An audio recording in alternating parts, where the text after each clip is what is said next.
जय हिंद दोस्तों, Israel versus Palestine issue अपने पीक पर है। तो आज हम जानते हैं कि पैलेस्टाइन में सबसे पहला रिलीजन कौन सा आया। उसके अलावा वर्ल्ड वॉर के टाइम पर जब इतने सारे ज्यूज दुनिया के अलग अलग कोनों में भगे तो वो सिर्फ पैलेस्टाइन में क्यों आए, बहुत सारी जगह थी, वहां क्यों नहीं गए। इसके अलावा प्रेजेंट टाइम में क्या चल रहा है, हमास ने क्यों अटैक किया, प्रेजेंट सिनेरियो क्या है, तो इन सारी चीजों को हम स्टेप बाय स्टेप समझेंगे। अगर मैं इसकी हिस्ट्री पर आऊँ तो जैसे दुनिया के अलग अलग कोनों में ट्राइब्स रहती थी, कोई भी किसी रिलीजन को नहीं मानता था, ऐसा ही पैलेस्टाइन में भी था। 2 मिलियनियम बीसी के आसपास एक रिलीजन उभर के आता है जिसका नाम होता है कैनेटिन रिलीजन। अब उस रिलीजन की खास बात ये थी कि वो नेचुरल फोर्सेस को ज्यादा मानते थे एंड गॉड एंड गॉडेसेस को कम मानते थे। उसके बाद रिलीजन अलग अलग देशों में अलग अलग जगहों पर डेवलप होने शुरू होता है एंड उसी दौरान 5वीं एंड 6वीं सेंचुरी में जूडिज्म का विकास होता है। जूडिज्म वही जो कि ज्यूज लोग हैं वो जूडिज्म रिलीजन को फॉलो करते हैं। तो अगर मैं ज्यूज बोलूं या जूडिज्म बोलूं तो बात एक ही है। उसके बाद 7वीं और 8वीं शताब्दी के आसपास सऊदी अरेबिया में इस्लाम का उद्भव होता है। उस टाइम पर प्रॉफिट मोहम्मद आके दुनिया को मैसेज देते हैं एंड इस्लाम विकसित होता है। अब इस्लाम विकसित होने के बाद अलग अलग जगहों में फैलता है। जैसे कुछ लोग इसको फैलाने के लिए इंडिया में आते हैं, कुछ लोग यूरोप में जाते हैं, कुछ लोग दुनिया के अलग अलग कोनों में जाते हैं। ऐसे ही बहुत सारे लोग पैलेस्टाइन में आए एंड उन्होंने वहां पे इस्लाम को फैलाया। बहुत सारे लोग इस्लाम को अपनाते हैं, कुछ लोग चाह के अपनाते हैं, कुछ लोग कन्वर्ट होकर अपनाते हैं। अब इन चीजों के बाद क्या हुआ,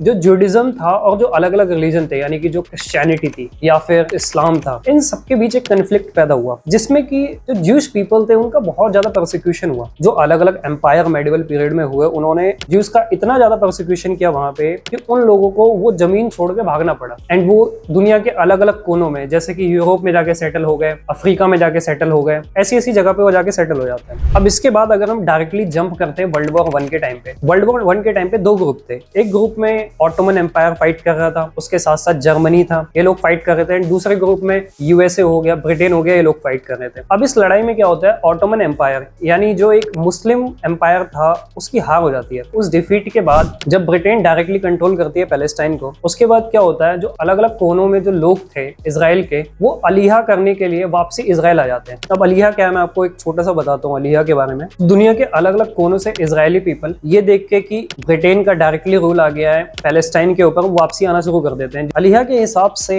ज्यूस पॉपुलेशन का ये मानना है कि जब वो इजराइल में वापसी आएंगे यानी कि जहाँ पे वो बॉर्न हुए, उस प्रोसेस को यानी जो प्रक्रिया होगी उसको वो अलिहा नाम देंगे। तो वर्ल्ड वॉर 1 जब खत्म होती है 1914 से 1919 के बीच, 1920 से लेके 1940 के बीच में लार्ज स्केल ज्यूस पॉपुलेशन दुनिया के अलग अलग कोनों से आती है पैलेस्टाइन में। एंड पैलेस्टाइन में जब वो आती है तब वहां पे कन्फ्लिक्ट शुरू होता है जो अरब मुस्लिम्स और ज्यूस के बीच में, क्योंकि वहां पे पहले से ही मुस्लिम्स रह रहे थे एंड जब एक अलग रिलीजन आता है वहां पे तो उनका कन्फ्लिक्ट बढ़ जाता है उनके साथ। अब वर्ल्ड वॉर 2 का टाइम शुरू होता है जहां पे हिटलर लार्ज स्केल एक्सप्लॉयटेशन करता है ज्यूस पॉपुलेशन के ऊपर, हॉलोकॉस्ट करता है। जिसके बाद जो ज्यूज लोग हैं, बचे कुछ जो ज्यूज लोग थे यूरोप में, वो भी इजराइल में आना शुरू कर देते हैं। एंड एक टाइम ऐसा आता है जबकि जो अरब पॉपुलेशन जो कि 10वीं 11वीं शताब्दी के आसपास मेजोरिटी में थी वो माइनॉरिटी में आने लग जाती है। अब इसके बाद वर्ल्ड वॉर 2 जब खत्म होता है तो ब्रिटेन का दबदबा अलग अलग देशों में दुनिया के कमजोर हो गया था। इंडिया में भी 1947 में उसे जाना पड़ता है, उसके अलावा जो भी दूसरे देश थे अफ्रीका में, वहां से भी उसे जाना पड़ जाता है। तो ऐसे ही जो पैलेस्टाइन था वहां से भी उनका कंट्रोल धीरे धीरे खत्म होने लग जाता है। तो सवाल ये था कि इजराइल और जो अरब मुस्लिम्स हैं, जो पैलेस्टीनियंस के जो मुस्लिम्स हैं, उनके बीच में जमीन कैसे बांटी जाए, क्योंकि सवाल 2 थे। पहला सवाल ये था, ज्यूडिज्म ओरिजिनेट हुआ था पैलेस्टाइन में, इसलिए ज्यूस पीपल के लिए वो बहुत ज्यादा इंपॉर्टेंट है। एंड अरब मुस्लिम्स क्योंकि वहां हिस्टोरिकली रह रहे हैं, यानी कि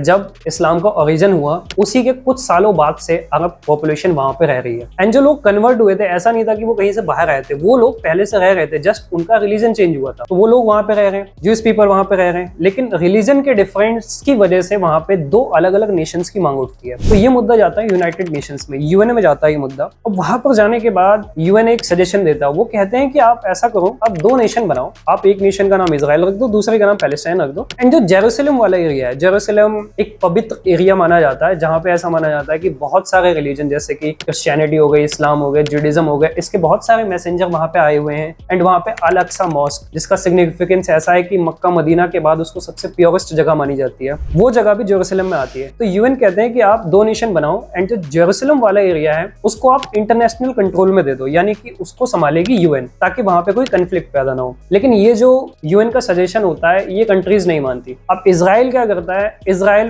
पूरे के पूरे जेरूसलम को अपने कंट्रोल में ले लेता है एंड धीरे धीरे पैलेस्टाइन के अलग अलग हिस्सों को अपने कंट्रोल में ले लेता है। अब जो पैलेस्टीनियन जो मुस्लिम्स थे वो केवल वेस्ट बैंक वाले रीजन में, जो छोटे छोटे डॉट्स दिख रहे हैं आपको इस मैप में, केवल वहां रह जाते हैं। एंड एक जो अलग साइड में आपको यहाँ पे दिख रहा है लेफ्ट साइड में मैप में, वहां पे गाजा स्ट्रिप में रह जाते हैं। गाजा स्ट्रिप में बेसिकली केवल हमास का कंट्रोल रहता है एंड जो वेस्ट बैंक वाला रीजन है यहाँ पे एक अलग गवर्नमेंट चलती है एंड इन दोनों के बीच भी कंफ्लिक्ट रहता है। देखो प्रेजेंट टाइम में हम देख रहे हैं युद्ध चल रहा है, हमें लग रहा होगा कि हमास पैलेस्टाइन के लिए लड़ रहा है, लेकिन यहाँ पे एक बात नोट करने वाली है कि पैलेस्टाइन और हमास के बीच में हिस्टोरिकल कंफ्लिक्ट है। इन दोनों की आइडियोलॉजी सेम नहीं है, ये दोनों आपस में लड़ते रहते हैं हमेशा। प्रेजेंट टाइम में जब वॉर चल रही है तो हो सकता है लोग साथ में आ जाए, लेकिन वैसे ही आपस में लड़ते रहते हैं हमेशा। तो वर्ल्ड वॉर के बाद यूएन का सजेशन नहीं माना इजराइल ने, तो 1960 और 1970 के दशक में बहुत सारी लड़ाइयां लड़ी जाती हैं, जिसके बाद इजराइल का एक बहुत मजबूत कंट्रोल आ जाता है पूरे पैलेस्टाइन के ऊपर। एंड जो देश एक टाइम पर पूरा पैलेस्टाइन था वहां पर इजराइल का 90% कंट्रोल आ जाता है एंड केवल 10% रीजन में आपको इस टाइम पे पैलेस्टाइन दिखेगा। अब ऐसी कहानी आगे बढ़ती है और 1973 का समय आता है जहां पे योम किप्पुर वॉर होती है। अब योम किप्पुर वॉर आप काफी ज्यादा न्यूज में देखोगे इस टाइम पे। योम किप्पुर वॉर का सिग्निफिकेंस ये है कि योम किप्पुर वॉर को लड़ा गया था रमजान के महीने में। रमजान का महीना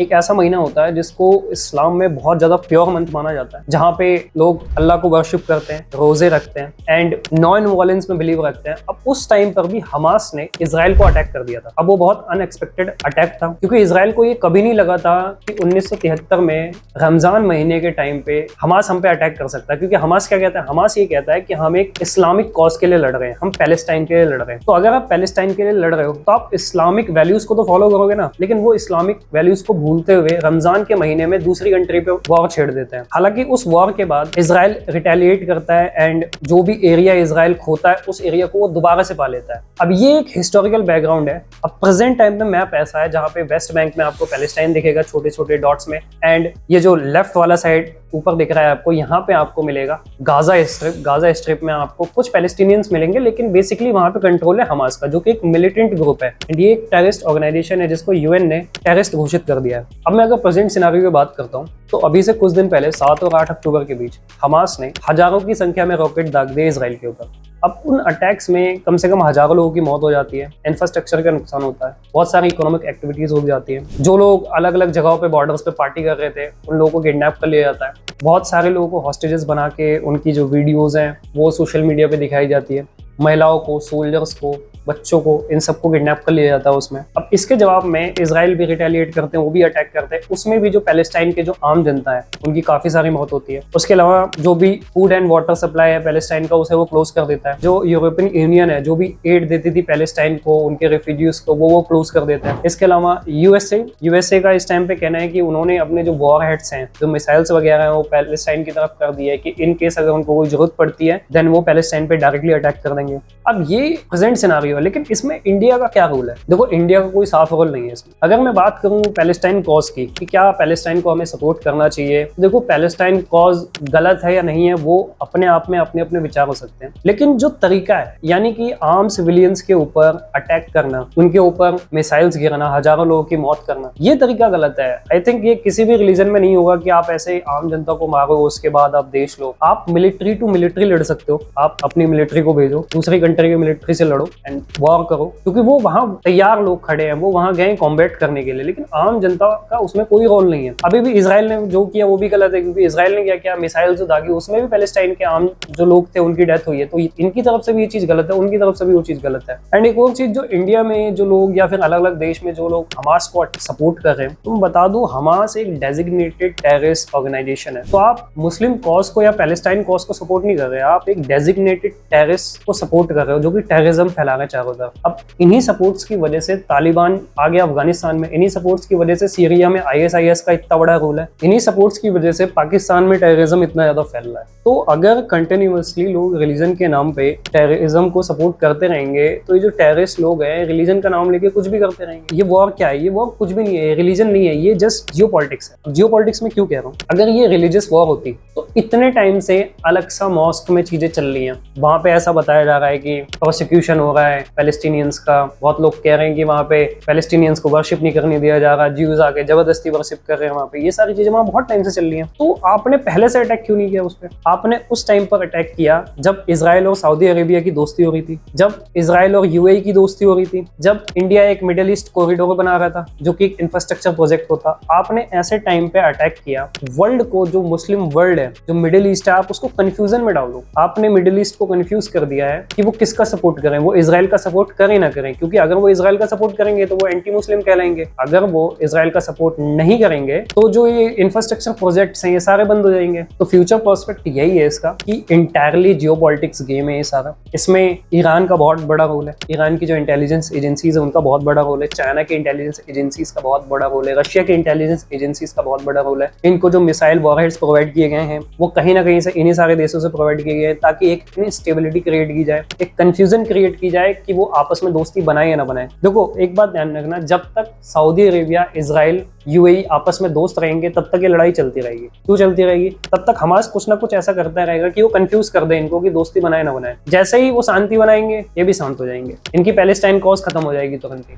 एंड अगर मैं इंडिया की बात करूं कि इंडिया को किसे सपोर्ट करना चाहिए, तो देखो एक लाइन है कि nothing is above the national interest. तो नेशनल इंटरेस्ट क्या है हमारा? नेशनल इंटरेस्ट है हमारा। पहले तो हम इस पर कुछ बोले ना ज्यादा बेटर है। अगर हम बोले भी तो हम टेररिज्म को तो कम से कम सपोर्ट नहीं कर सकते। हम पैलेस्टाइन कॉज को मान लो एक बार को सपोर्ट कर लें कि पैलेस्टाइनियंस को आप एक नेशन दे दो, आप उनको प्रोसिक्यूट ना करो, आप उनको थोड़े ज्यादा राइट्स दे दो, हम ये कह सकते हैं। लेकिन हम ये नहीं कह सकते कि आप हमास को सपोर्ट करो। हमास एक मिलिटेंट ऑर्गेनाइजेशन है, एक डेजिग्नेटेड टेररिस्ट ऑर्गेनाइजेशन है, हम इसको कभी भी सपोर्ट नहीं कर सकते। ना ही हम डिप्लोमेटिकली सपोर्ट कर सकते हैं, ना ही हम इनडायरेक्टली सपोर्ट कर सकते हैं। इसके अलावा जो लोग टेररिज्म को सपोर्ट करेंगे तो जाते जाते उनके लिए लाइन है, सुन के जाना। जलते घर को देखने वालों फूस का छप्पर आपका है, आग के पीछे तेज हवा, आगे मुकद्दर आपका है। उसके कत्ल पर मैं भी चुप था, मेरी बारी अब आई। मेरे कत्ल पर आप भी चुप हो, अगला नंबर आपका है। जय हिंद। एडिशनली मैंने इस पे 2 शॉर्ट्स बनाए थे। अब वो जो बातें मैंने वहाँ कही है वो मैंने यहाँ पे रिपीट नहीं करी है, तो अगर आपको वो भी जाननी है तो कमेंट में लिंक है, आप एक बार उसको चेक कर लेना। बाकी आप इस वॉर पे क्या सोचते हो, आपके क्या व्यूज़ हैं, आप कमेंट करके बता सकते हैं हमें।